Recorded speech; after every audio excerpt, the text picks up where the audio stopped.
My name is Mushiri, Ngangawahu Mushiri. I am an assistant professor at the University of Nebraska in Lincoln in the English department. But first, I want to hand the mic to Tiana Minor, to get us rolling. Chow, please. Hello, everyone. Thank you very much for joining us today. Thank you for taking the time to be here on this Thursday evening or morning or afternoon, depending on where you're joining from. This particular roundtable is organized on the basis of what we're calling the Nairobi Digital Humanities group or gathering. And before I begin, perhaps explaining why this convening exists, just to give you a few things to think about as regards to what is the purpose of the humanities, but also what we mean by digital humanities. Now, I'm not going by any textbook definition, but I think that as people who are interested in the humanities, people who are interested in understanding how human spirit, human values, human expressions exist in our world and what they serve, what benefit they have, and how can we understand them and interrogate them in the context of the territory of digital humanities, or rather digital field, is very interesting in regards to how we expand our expression of our humanity and how we study it in this new or semi-new space called the digital field. And so this convening really arose as a result of discussions between Nang and myself around what it means to form community around digital humanities, with the key point being that many people practice digital humanities without identifying it as digital humanities. And if we work in community and we work in practice of supporting each other, how do we then account for the challenges that exist, but also push for a different expansion and understanding of wrongs that have happened in the past, or certain ethics that have not been taken into consideration, especially with regards to African humanity and the study of African culture in our world. And so this is an experiment in which we're learning in as much as we are sharing expertise from an amazing range of speakers. We thank you for joining us, and we really hope that you will enjoy the series and have many questions at the end as well. Thanks, Chow. Yeah, absolutely. I would echo what you just said in terms of community, building solidarity, sharing skills, and learning from the kinds of challenges each of us are facing, sometimes in isolation, but solutions occur or show up once we begin to share strategies. I just want to do two more things and then hand over to Alison Kelly, who will introduce today's speaker. The first thing I want to do is highlight an upcoming, so the next discussion, the next conversation in this series will be by Nyabura Waringe on May 4th, same time, 6:30 p.m. East African time. Her conversation or her presentation is titled "The Ground Screams to Whisper." And in this kind of discussion presentation, she'll be leading us through a contemplation of decoloniality across story and technology, thinking through multiple African feminist cultural text making, historical excavations and archive making, and thinking, questioning, examining ecologies available for collaboration processes of development and production of DH. So again, it promises to be a really amazing presentation. She's describing it as a constellation of experiences cutting across puzzles, virtual reality, multiple medias through which to tell the stories of female freedom fighters in the Kenyan struggle for coloniality. So I hope you can join us then. Again, that's Thursday, May 4th at 6:30. Later in the year, later as in October this year, we'll be organizing a writing workshop, writing retreat, We want to give folks who are working in the digital humanities, digital heritage space, a capacity to strategize and work on projects that are close to their heart. Space meaning, literally some time to think, and a group of like-minded individuals with whom to share. There'll be a sort of application associated with that writing workshop, but just gonna keep that at the back of your mind, and look out for that. Lastly, I would be remiss if I didn't thank a lot of our partners, folks from Technical University of Kenya, folks from African Digital Heritage, Chao and your team, thank you so much. At UNL, certainly the Department of English, where I'm at, the Center for Digital Research in the Humanities, and last but not least, or at Arts and Humanities program. So thank you all, and we really look forward to keep working with you and making this vision, manifesting this vision. Alison, I'll let you take over to introduce Melisa, and then we're gonna get rolling. Thank you so much, Professor Mushiri and Chao, for educating us on why we're here. Welcome everyone to the speaker series of 2023. My name is Alison Kelly. I'm the founder of Uncurated Podcast. It's a digital platform for visual artists and designers to share their stories and learn from each other. And I will be your host. So today I just want to know how everyone is feeling. Are you excited? Are you curious? Just let me know how you're feeling with an emoji. Just pick any emoji that reflects how you're feeling this evening. Have you had a long day? Are you exhausted? Just go ahead and use the chats and let's make this event interactive and let's talk to each other. Yeah. Personally, I am very excited because I'm low-key a fan girl of today's speaker. So I'm excited. I've been looking forward to it all day. Yeah, so one of my most treasured childhood memories is of me sitting on my grandmother's lap right after dinner, carefully listening to her passionately narrate folktales to me that were told to her by her grandmother. It was through these stories that I learned to embrace my identity as a Kamba woman and learned how to respect my culture's traditions.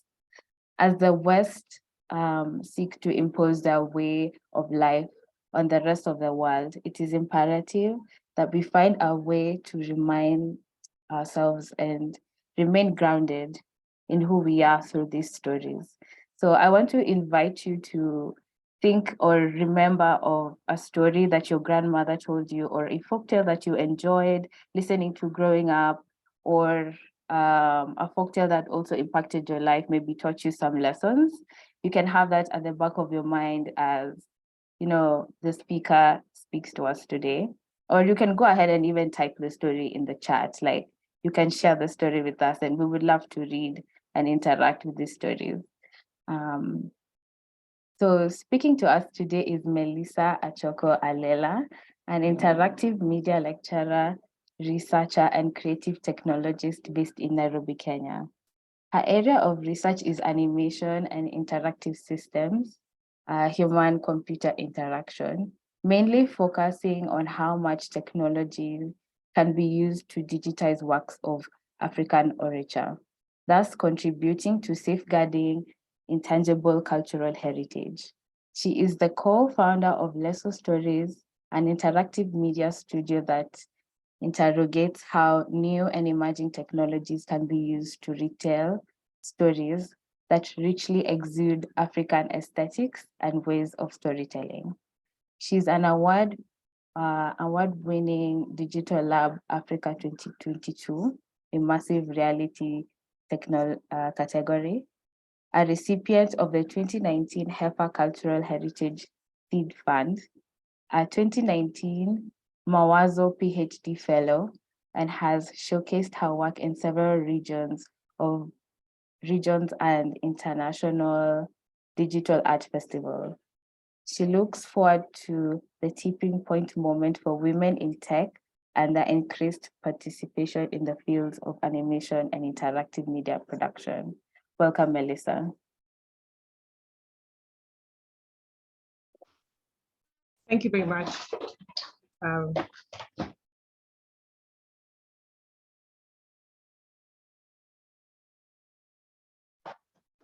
So just get my screen on.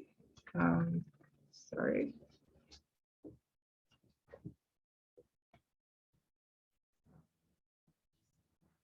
Just a moment.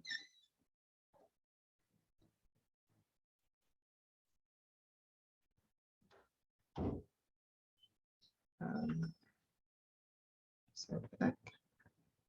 Small technical hiccup here. There we go.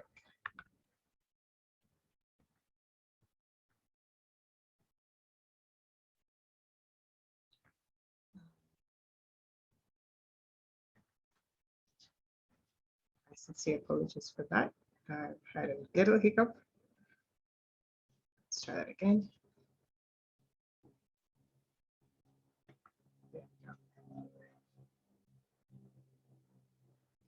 Right, so thank you very much, Alison, for the introduction. I was a bit announced when things weren't working. And my sincere appreciation to Professor Nganga for the invitation to take part in this Digital Humanities Roundtable. I am truly honored to be part of this.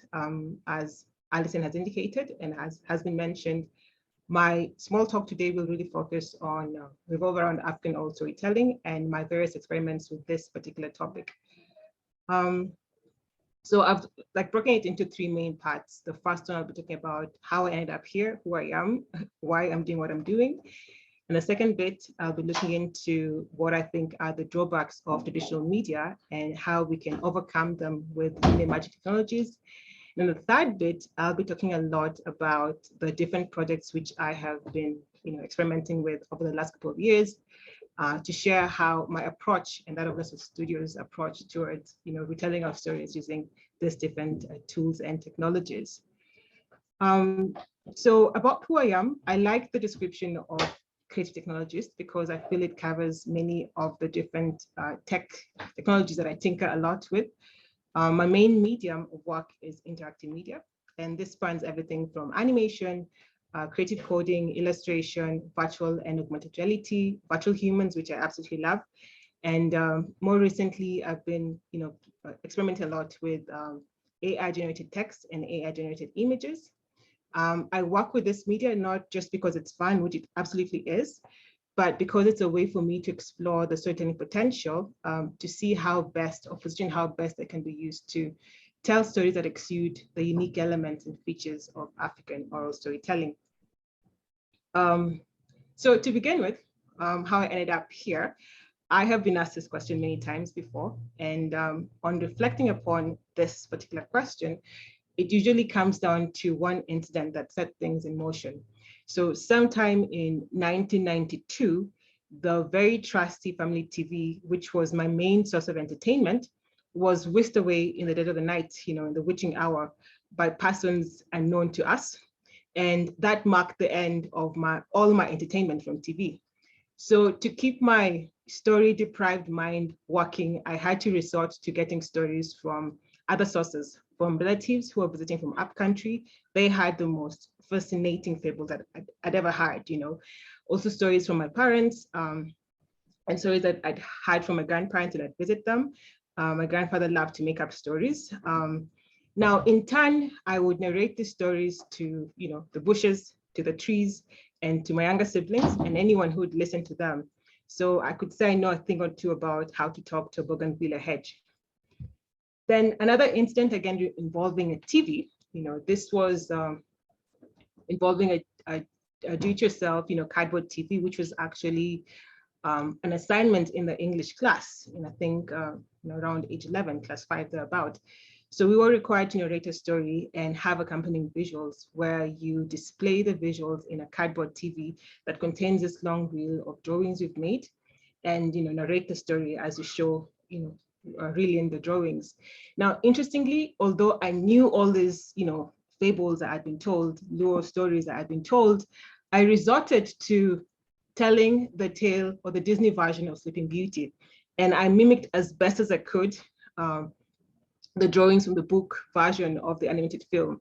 Now, all my classmates were equally interested in Disney princesses or even animated stories like Samurai X. So this seemed to be the norm then, defaulting to Western stories and Western tales. Then another incident involving TV. So it seems I have a lot of incidences with TV that sort of pushed me in this direction. So this was sometime in 1997. We now had a new TV, many years without telly and our telly.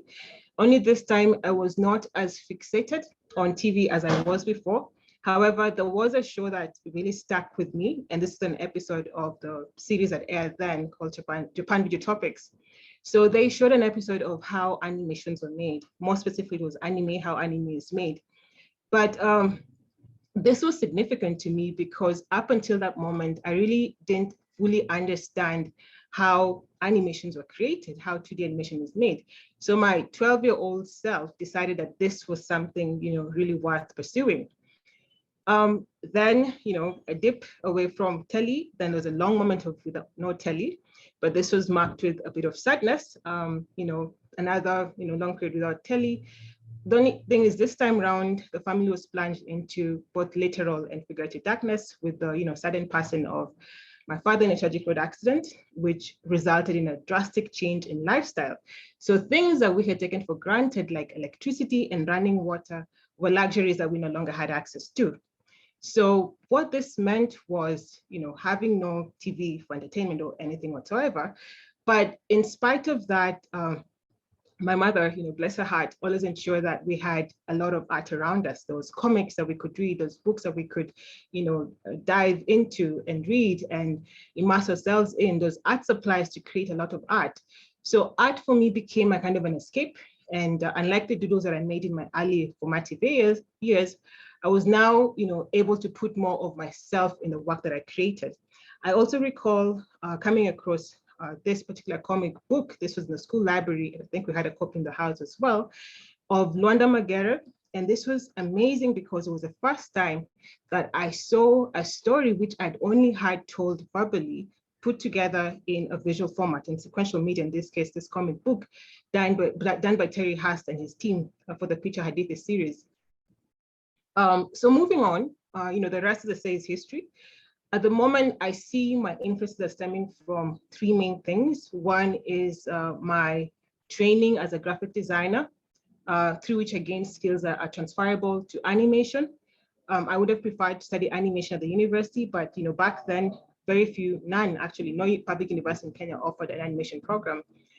Second is my practice as an animator, also digital media artist and interactive media educator. I had the amazing opportunity to work on the children's animated TV series called Tinga Tinga Tales as a character designer, layout, background artist, and also as an animator. And in this, it was amazing because, again, this was the first of its kind, this African fables being told in this format in this region. So it was really great to see these stories come alive on screen. Again, stories I'd only had, some of them as a child, but never seen on TV. And then the other is I like to engage in what I call constructive speculation about African futures and the various possible scenarios possible scenarios in Africa in the coming years, particularly with regards to the creative and cultural industries, to see how they might shape the continent's future. So that said, we can now actually start with the meat of the presentation. We are what writers like Jonathan Goschal and Yuval Harari refer to as the storytelling animal. Stories have been with us essentially since the dawn of human history, sometimes even attributed to our survival and success as a species. And throughout history, we have documented our stories in one form or the other, from as early as the cave paintings, the beautiful cave paintings you see in places like Altamira in Spain and Lascaux in France, to new and emerging technologies like VR that are filled with splendor and spectacle. And here, back home, many communities have passed down stories by word of mouth across generations, what we formerly refer to as the oral storytelling tradition. And I like these three definitions of what oral storytelling is, because I feel that they pretty much encapsulate what makes this really unique. So on the extreme end is Misere Mugo's definition of oral storytelling, and she defines oral storytelling as the creative and imaginative art of composition that relies on verbal art for, communication, and that culminates in performance. So she emphasizes the performance bit of oral storytelling. And then Simon Gikandi on the other side talks about oral storytelling as that which is passed on through the spoken word and based on the spoken language, and only comes to life in lived communal experiences. And he goes on to say that where community life fades away, orality loses its function and dies. It needs people in a living social setting. It needs life itself. So he gives emphasis on the communal aspect of oral storytelling. And on the other side here, we have Muyiwa Thiongo's definition of oral storytelling, or of orature, which builds upon Pio Zimiru's definition of this term. And he talks about orature as a communal participatory experience and phenomena. And he goes on to say that it implies a collective event where an audience will come together, will congregate to listen, to participate, and to share ideas. So I've been asked, again, what's the big deal? Where is the issue here?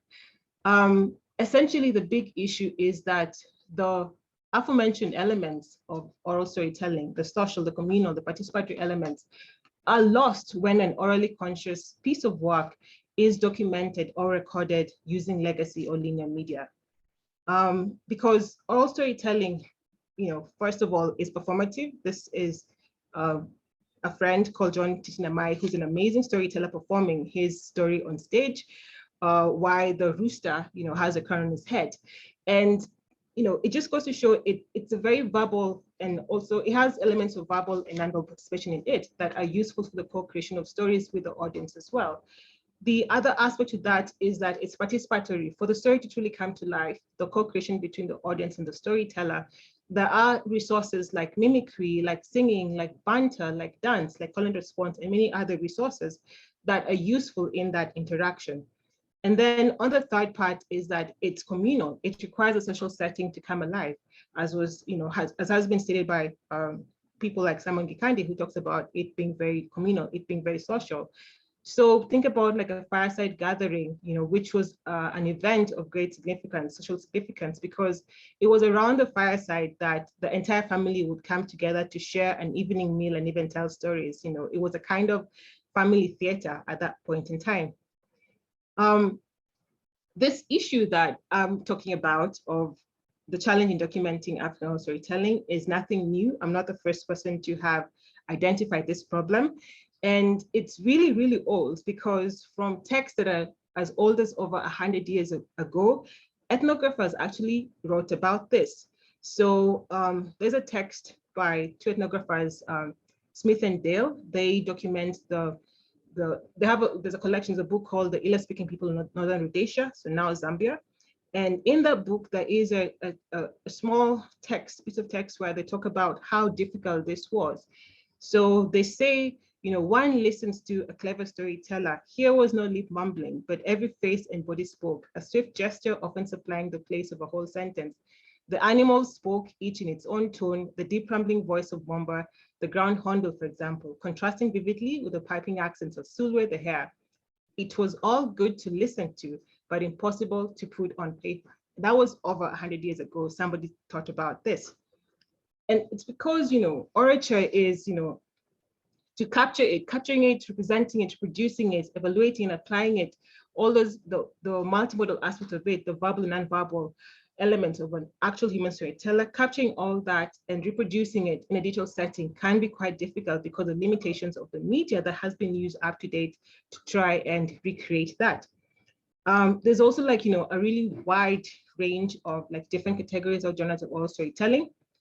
Everything from legends and folktales that many of us are very familiar with, to historical accounts, to mythology, all the way to riddles and proverbs and tongue twisters, many of which are even more difficult or challenging to document in linear media. As a starting point, I thought, well, I need to really, really understand the elements or the features of African oral storytelling. And because the continent is very vast, and how stories are told in the west part of the continent, and in this side of the continent can be very difficult, I thought, well, let me start with what I understand, with what I know. So, I read somewhere that, you should always start with what you know to uncover what the things that you do not know. And that's how you can really learn deeper the things you don't really understand. So what I did was I looked into my own community to try and understand the storytelling traditions of the Luo. The Luo, for those who are not familiar with this ethnic grouping, are like an ethnically and linguistically related Nilotic group found in the regions from southern Sudan, northern Uganda, southwestern Kenya, and northern parts of Tanzania, essentially around the Lake Victoria region. And here I actually found, two scholars and storytellers who have already done extensive work in this area. And that's Asnat Bolo Dagger's work, her master's thesis, which breaks ground on this subject as she examines the educational values of Sigeni Luo, or the Kenya Luo oral narratives, an amazing piece of work.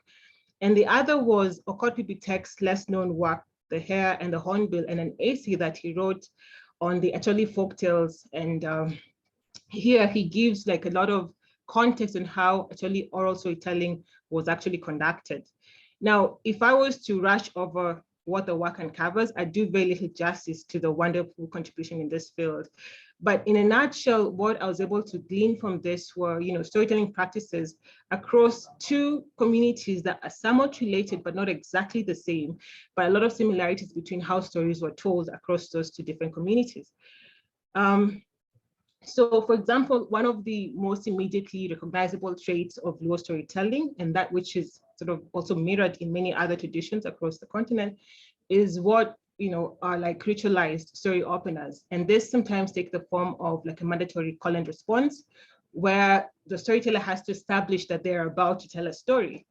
And this is not just a symbolic gesture that you have to say because you're telling a story, but it serves a very specific function. Remember that African oral storytelling is highly participatory and co-creative. So you need to establish what you're about to do and make sure that everyone, the audience, is paying attention. That's a really key element of this establishing endeavor. So this is on the screen is an example of somewhat longer kind of story opener. And this would change depending on the context of the story is being told. So this would be like in an indoor scenario, it's inside the house, and the house is, like imagine the house moving to different locations, and it comes back and it's silent, and the story begins. Another example is a much shorter one. This is also very common. And this is, I'll read out loud, it's Jasigana Aganwe, which means, would you like to tell your story? It's the most basic and most common story opener in this part of the world. Amongst the Luo. And if you take away, if you take away anything from this presentation, this could be one easy, thing to remember. Something new for you to learn is how to introduce or start a story using this story opener. And as the audience, you would respond by saying Ganwa Jasigana, and after that, the story would proceed. So Jasigana Aganwe, and then Ganwa Jasigana. The equivalent in Swahili for this would be hadithi, hadithi, hadithi njo.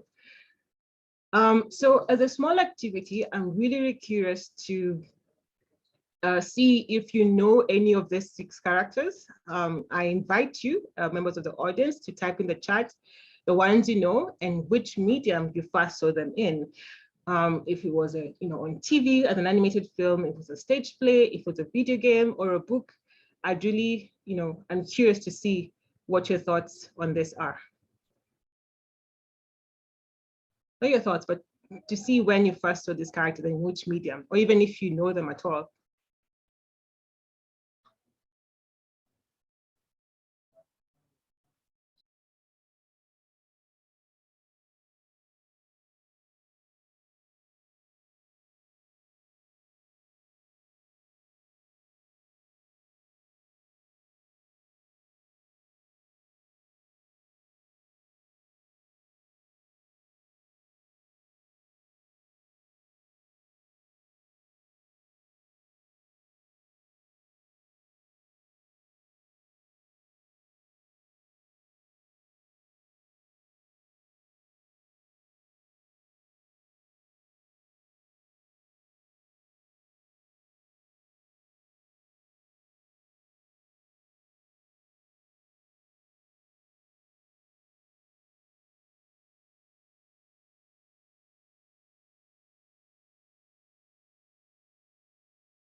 All right, so as that's going on, I'll just proceed to the second part.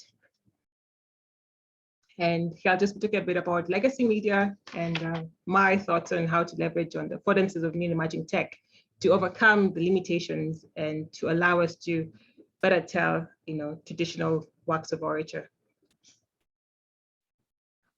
So, in reflecting on, the features of African oral storytelling and what that means for digitization, I sort of see this as a kind of a three-pronged approach regarding the choice of tech that one needs to select for this kind of digitization. One is, you want to select technology that will allow you to appropriately display the visual and the audio aspect of the storytelling. So that's a virtual storyteller, the environment in which the story is being told. The other is also having a system that that will allow you to, implement a collaborative interaction between the storyteller and the audience.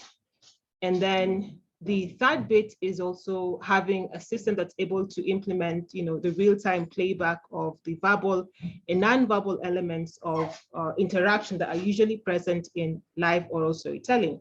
So, this ranges from narration to interactive banter to mimicry to song and dance and movement, all those multimodal interactions that you find in live oral storytelling. Then, so legacy media, which I keep talking about how there's limitation, they have limitations in documenting, their stories. Essentially, what I mean by legacy media, traditional media, although they are like an important part of the media landscape, the influence is somewhat getting eroded with the rise of new and emerging technologies or new digital technologies. And they range from, the print media, things like books, newspapers, magazines, radio, TV, broadcasting media, even film production. And they are not very capable of fully capturing all these things, at least here in my reflection. And it's because of the limitations. One of the biggest limitations they have is that aspect of they only have like one-way communication. It's linear, but also doesn't allow like a co-interaction between the audience or the listener and where the source of the media or the storyteller, if you think about in a storytelling context.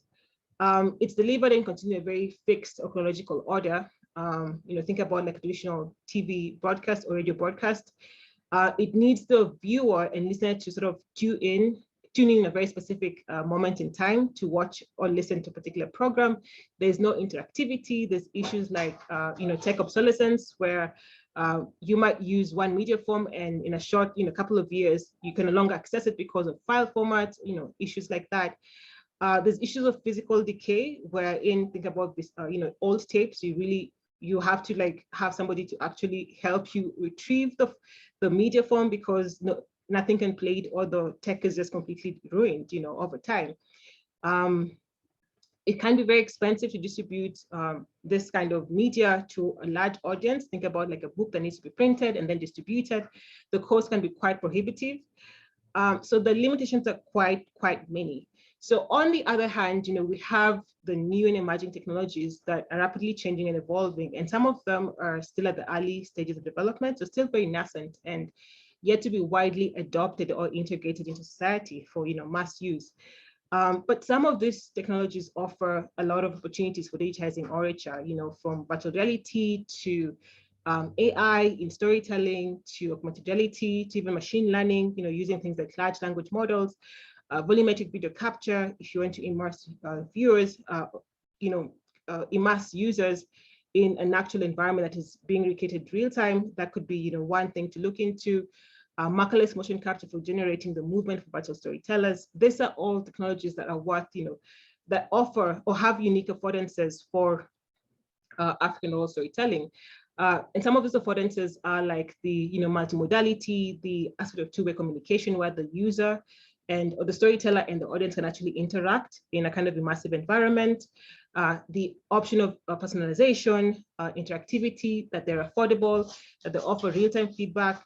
These are some of the affordances which I think personally would be useful for retelling or for digitally recreating African oral storytelling experiences. So I have, for part of my doctoral research is looking into how other people have approached interactive storytelling. And there are several theories that I came across. One that was very interesting was the new Aristotelian theory of interactive digital storytelling, which thinks about like a stage performance. Like you need to think about an online performance, a digital performance, the kind of a stage performance. And it had its own limitations, this particular approach, because the plot was very linear, there's little user interaction. And the other approaches that were put together by Janet Murray, who introduces what are called aesthetic categories for interactive storytelling. And this combined with what Matthias and Stein did, which introduces user agency, they allow one to now go beyond the limitations of the earlier theory to make, introduce the user into this whole scenario, to make that story creation, a bit more interactive and also nonlinear. And there's also work I came across by Pamela Jennings, where she's talking about how African storytelling usually is, nonlinear, can have a nonlinear plot. So instead of, starting and ending all at the same time, it can start from different points and then at different points. So this are all, either the linear approach or the nonlinear approach, they all offer different ways to think about how one can implement interactive storytelling for the purpose of African orature. One, of course, would employ more of the multimodal elements of participation and of storytelling. The other would be a bit more limited in that regard. When whichever method you employ, if you're going to have like a virtual storyteller who acts as, tries to reenact what an actual live storyteller does, there's some basic things that are required at minimum. One of them is the behavior and actions of the virtual storyteller. Sometimes they're called like embodied conceptual agents. And these are things like, how do you set up the personality? How do you implement the human-like behavior? The gestures, the animation. How do you set up the facial animation? Well, that's really important to making the character look more expressive. How do you make the character speak? How do you make the character be able to adapt what they're saying depending on what the user has said? How do you make the character also behave appropriately using gestures based on, depending on what they have said? So when they refer to themselves, they point to themselves and not to the other person. How do you connect those two things? And also, how do you implement a story whereby, regardless of what the user says, it can never change the authorial intent of the storyteller. So it will always have more or less the intended ending that the storyteller had initially targeted. Then other design considerations are just like the visual appearance, how modeling the character, creating dynamic plot simulations. I've talked about why this can be a challenge sometimes, and just general animation, for motion capture to create like runtime motion synthesis. So I talked about plot simulation, and why I'm highlighting this as a particular challenge when making a virtual storyteller is many African cultures involve costume and clothing that involves large amounts of flowing fabric, right?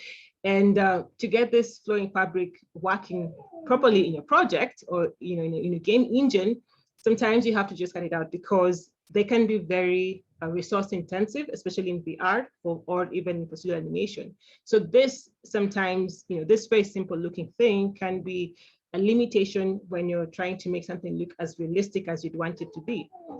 And then the other limitation, pertains to the facial expressions and the lip syncing of a character, because this should be done runtime in a manner that looks realistic, almost akin to how an actual storyteller would perform.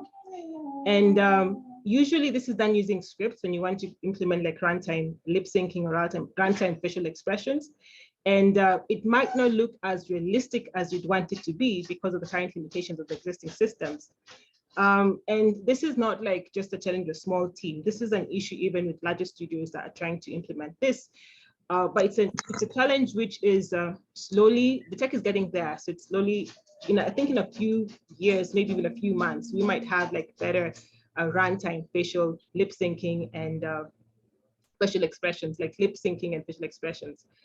The other thing also to think about this is, when a character is speaking, you want what they're saying to match the intent of the phrase itself. So the the emotions match exactly what is being said by the virtual storyteller. I'm so sorry. I have a pet that is making a lot of noise. So I'm just going to, I'm so sorry about that.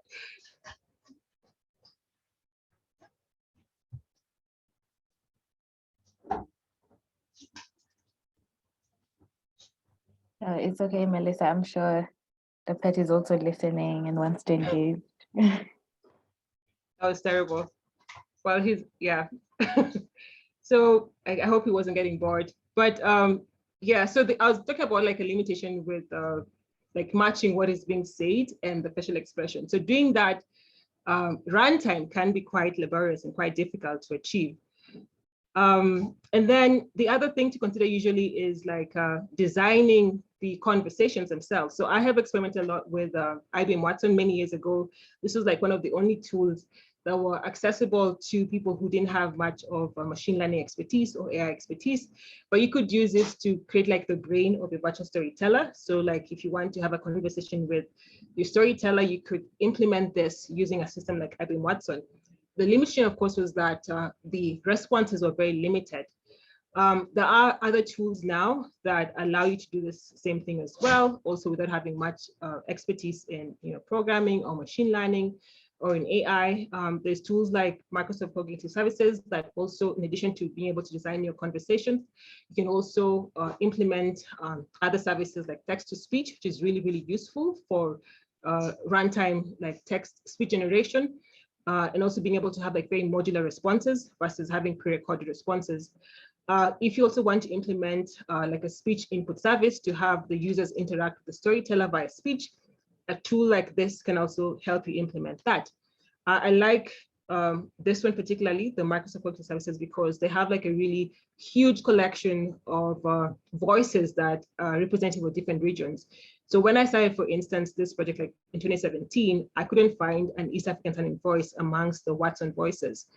There was like a big collection of North American sounding voices or British sounding voices, and those look nothing like my virtual storyteller. The other tools, of course, like Google Cloud Speech AI API, that's really useful for also designing conversations. And if you want to go more along the direction of generative storytelling, then ChatGPT, which has become a British trend nowadays, can also be useful for crafting stories that are generated, that are generative. So another activity maybe to think about and just reflect upon is, when you're listening to a story, what is most important to you? Is it important to contribute to the story as well? Or do you prefer to sit back and watch the storyteller as they perform the craft? Or maybe, do you prefer to respond to specific instructions by the storyteller? Or maybe you prefer to do nothing at all, perhaps just don't like stories, I'd also be curious to hear from you in the chat your response to this question about what you'd prefer to do when listening to a story. So as you think about this, I'll just move on to the next section, which is just talking a bit about the different projects that I've been part of thus far. So I mentioned that many years ago, I was part of the Tinga Tinga Tales production team. That was in 2008, 2010. And while this particular show wasn't directly attempting to digitize like a live storytelling experience, I still see my work on the show as my first foray into the concept of retelling traditional stories using new media. And unlike those Disney films or anime of my childhood, this particular show was adapting African fables and recreating them with modern technology, like computers and in TV. And it even attempted to include some of the elements I mentioned before of traditional storytelling. The characters could talk to the audience, and there was singing, there's repetition. So working on this particular show was very eye-opening, but ultimately, it was still heavily limited by the format of like linear media or linear storytelling. And later on, I engaged in a series of experiments and tests to explore like the storytelling capabilities of new and emerging technologies that I mentioned earlier. And here on the screen are actually some of the examples. There's other examples too, but I picked this because they're representative of some of my tinkering with photogrammetry, with computer vision, with 3D, game engines, with linear storytelling, and even just understanding how African visual aesthetics can be presented by animation. So these are all very helpful in building a foundation for future efforts. Skip something.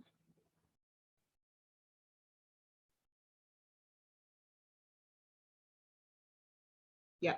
So I applied what I had learned to, so following that, all that thinking with all those different media and animation projects, I sort of applied what I had learned from that to my PhD research, and just play this.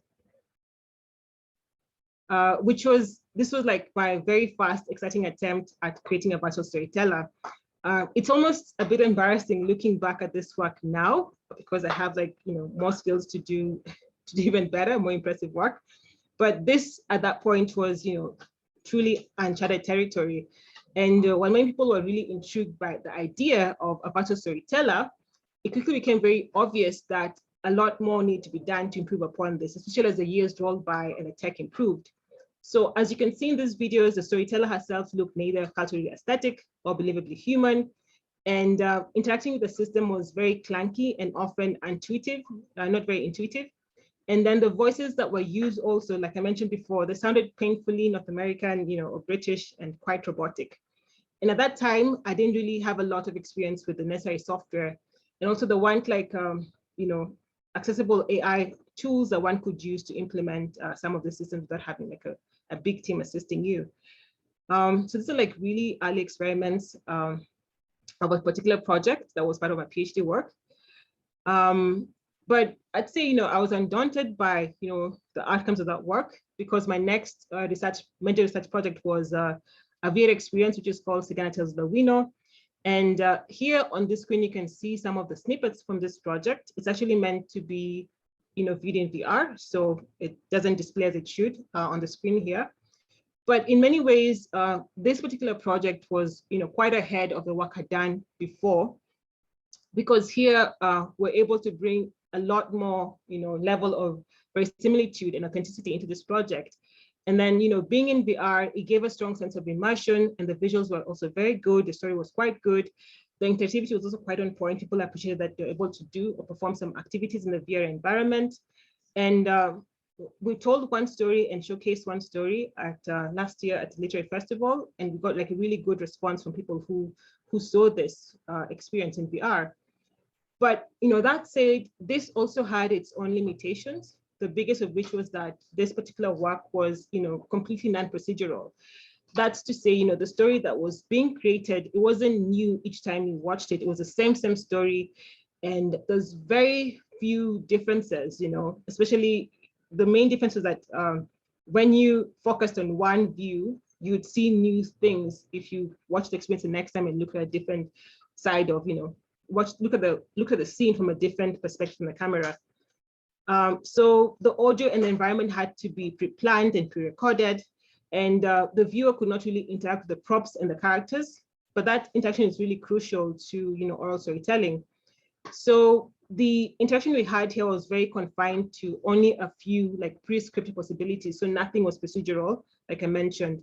And then many of the assets we use in this project, like the motion capture files and 3D files, were also confined just to this one project and cannot be used in another project.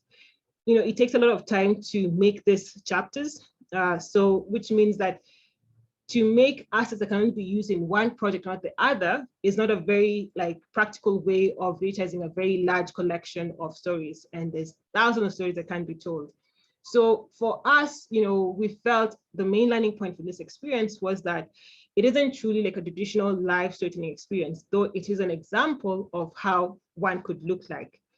And then a different approach is in a project called ASOS Loom. And this particular project uses AI, large language models to create a series, to create new retellings of old tales from a collection of training is done on some stories resourced from public domain. And the user selects from provided inputs to create this prompt. And then when they select, when they generate a new story, the virtual storyteller can then perform the story to them via, a verbal performance. It can speak it to them. Now, this is not really finished, but then it gives a sense of, this is actually one work in progress, but it gives a sense of how the user can participate, in the story co-creation with the virtual storyteller, even though the participation in this case is just selecting inputs. It's a way of thinking about user interaction as part of the co-creation of a story. So I'll play a small snippet here, which is actually a text to speech output of the storyteller, ASO in this case. ASO is Anansi's wife, for those who are not familiar with ASO. She has many other names as well. And the speech here is actually from the Microsoft Quality Services. So it's sending all the text from the user-generated prompt into a new retelling of the story. Listen, my people, and I shall tell you a tale of a kind hyena and a greedy hare. On a bright day, beneath the shadow of Mount Kilimanjaro, a hare known for his cunning and wit challenged a hyena known for his kindness and generosity to a competition of wits. Okay, so that's ASO's Loom, and it got us thinking about, well, how else can we implement interactivity with this particular virtual storyteller? So this is part of like the mock-up, which is part of the, testing out this project, like proof of concept. And we went on to create like another prototype, which has a bit more like a sensible human-like conversation that you can have with the virtual storyteller in real time. And with a bit of refinement, this can actually retell a classic tale or make an entirely new one that sounds very much like the story that I had in my childhood.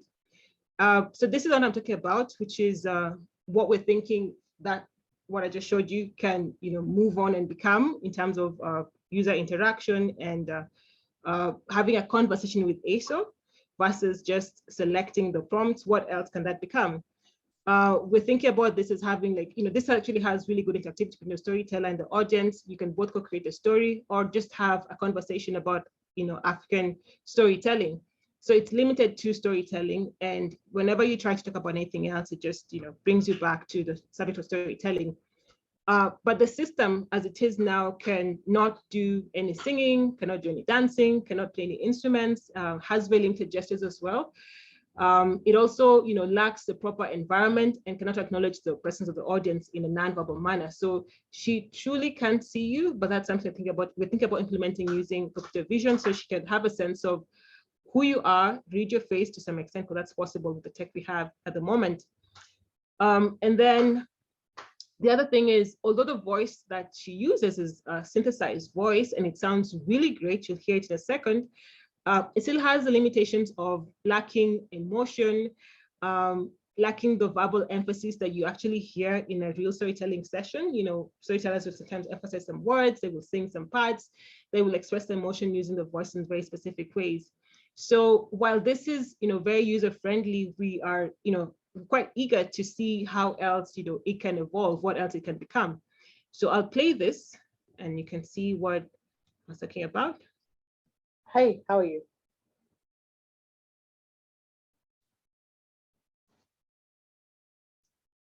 I am well and blessed, thank you for asking. I feel fortunate to come together and share stories. Now that we are all here, may I tell one of my tales? How many stories do you know?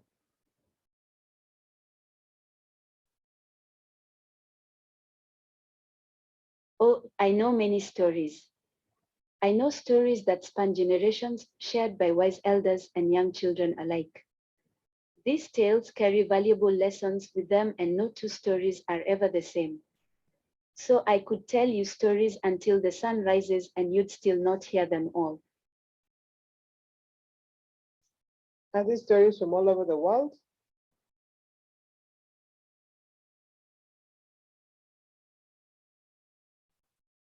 Yes, many of my stories are from different places, some from my own home in Africa. But I also tell stories from other cultures too, as I love to explore and learn. They may tell tales from different places, but the moral of the stories stay the same, even if they have different characters and settings. Do you write these stories down?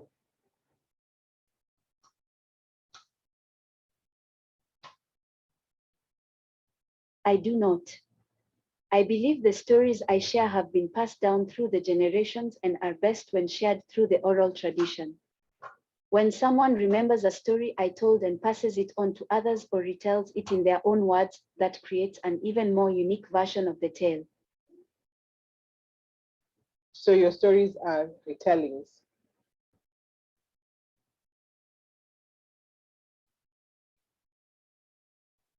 Yes, I'm a storyteller, a keeper of ancient wisdom, and the teller of timeless tales. It is my job to ensure that these stories reach as many people as possible and live on beyond our lifetimes. Do you have a story about stories?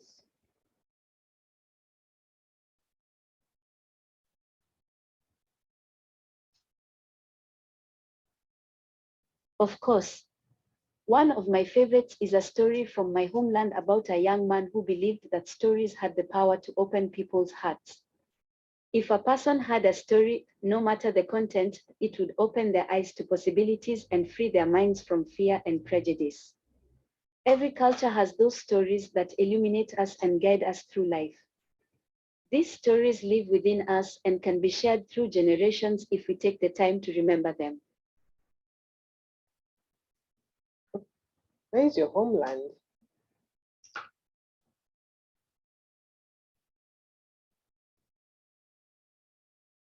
My homeland is in the beautiful continent of Africa. Right, so none of her responses are scripted, all that is generative. Depending on what you ask her, the response might change. But that for us is an example of a truly generative storytelling system, and one where the audience can actually be able to co-create a story with the virtual storyteller, or even just have a conversation with her that is story related. And that is implemented in part using the training on large language models, and just refining that to focus it on stories, establish stories. Hi, how? So what the end goal with this work is really with this research and this tinkering, this whole endeavor and playing around with new emerging tech in the context of African storytelling is, the question is it even possible to combine the best elements of these experiments and to overcome the individual limitations? Because I've shown you a whole collection of different projects I've done. And for me, I believe that it's possible to combine, the best of all the different projects, different experiments, to end up with a more robust, storyteller, one that can demonstrate those capabilities. And an example of how this will be fully implemented in building upon also what I did in my PhD was, is using a copy text seminal works on Lawino at heart to create like an experience wherein one can listen to the lament of Lawino, one can converse with her, one can engage with her, and as she tells a story about herself, her husband, and her changing world. A system where you're drawn in to the sight and the sounds, and one that hooks you with the performance and leaves you, with endless possibilities for more. So it's not really science fiction anymore, or just theory or a dream. I believe that using emerging tech, can allow us to preserve our heritage, to retell our stories, to create new tellings based on old stories as well. And I look forward to sharing all this with you. So the future it involves some of these things, looking to infinity and beyond, just trying to address some of the limitations in terms of creating the technology, creating the animation, the runtime animation, how best can that be approached, building on, some of what exists at the moment and contributing in a way that other people can also build upon our work. And in terms of building upon our work, we have an online library as part of Let's Do Stories, where we have uploaded some of our digital assets. So at the moment, it's mostly 3D files and a couple of images, but we intend to upload more here, motion capture files, more 3D models that other developers, other creative, 3D animators, other interactive media artists can use in the projects. And why we're doing this is because when we're doing this project, we realized that when you're telling a story that's supposed to like exude the aesthetics of this part of the world, you oftentimes have to start from scratch. You can't go to like a 3D asset library and get like additional Luo hat. You won't find that. You have to like create it. But if you're telling a story that has like Eastern aesthetics or Western aesthetics, there's a lot of resources out there that allow people to quickly prototype or ideate or even use them as is. So this is our small attempt to contributing, and also our call to all those who are creators out there to also contribute to this library and have it something that's accessible to all to use in the project. So I will end it there. Say, Totinda, may you all grow to be as tall as the trees in your uncle's compounds. We always end like that. Thank you so much, Erokaman. Oh, wow. Thank you so much, Melissa, for that presentation. Yeah, that was incredible. Should you want to say something? I was gonna say Erokamana San. Melissa, thank you. We covered a lot of ground. We covered a lot of generative ground, and I'm sure we have lots of questions from our audience, from our community. So please go ahead. You can raise your hand. You can use the chat function, whichever is easiest. Thank you so much. This is Fred. It is indeed amazing the way you've approached digitizing oral storytelling. And it kept me thinking about